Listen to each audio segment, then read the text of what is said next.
भारतीय संविधान का भाग 4, जिसे राज्य के नीति निदेशक तत्वों का भाग कहा जाता है, नागरिकों के जीवन की गुणवत्ता को बेहतर बनाने की नींव रखता है। इन तत्वों का उद्देश्य एक कल्याणकारी राज्य की स्थापना करना है, जिसमें सरकार को ये स्पष्ट निर्देश दिए गए हैं कि इसे अपने लोगों के लिए क्या करना चाहिए। यह भाग अनुच्छेद 36 से 51 तक फैला हुआ है, जो समाज के विभिन्न पहलुओं को ध्यान में रखते हुए न्याय और समानता के लिए मार्गदर्शन करता है। ध्यान देने की बात यह है कि ये नीति निर्देशक तत्व न्यायालय में लागू नहीं हो सकते, फिर भी सरकार की नैतिक जिम्मेदारी बनती है कि वह इनका पालन करे। अनुच्छेद 37 में कहा गया है कि इन तत्वों का शासन के मूलभूत सिद्धांतों में गहरा प्रभाव है। इसके अंतर्गत सामाजिक व्यवस्था की बात की गई है, जिसमें न्याय और सार्वजनिक सेवा को बढ़ावा देने के लिए स्पष्ट दिशा निर्देश दिए गए हैं। आर्थिक न्याय के अंतर्गत अनुच्छेद 29 में समान अवसर और काम के अधिकार को सुरक्षित करने की बात की गई है। खासकर निःशुल्क न्याय सहायता अनुच्छेद 33A का प्रावधान उन गरीबों के लिए है जिनके लिए न्याय तक पहुंचना मुश्किल हो सकता है।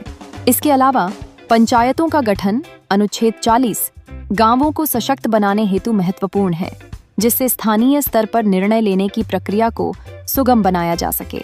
अनुच्छेद 43 में मजदूरी और जीवन स्तर को ध्यान में रखते हुए सभी नागरिकों को सम्मानजनक जीवन जीने का अधिकार प्रदान किया गया है। बाल शिक्षा और देखभाल अनुच्छेद 45 बच्चों के लिए एक सुरक्षित और शिक्षित भविष्य की नींव रखता है।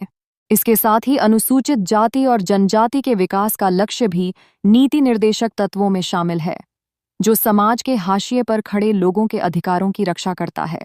इन नीति निर्देशक तत्वों का मुख्य लक्ष्य सामाजिक और आर्थिक समानता लाना है, ताकि सभी वर्गों के नागरिकों को उनके अधिकार और अवसर मिल सकें। प्राकृतिक संसाधनों का समान वितरण, स्त्री पुरुष समानता को बढ़ावा देना और पर्यावरण की रक्षा करना, ये सभी तत्व एक बेहतर और समृद्ध भारत की दिशा में प्रेरित करते हैं। अंत में यह महत्वपूर्ण है कि हम नीति निर्देशक तत्वों और मौलिक अधिकारों के बीच के अंतर को समझें।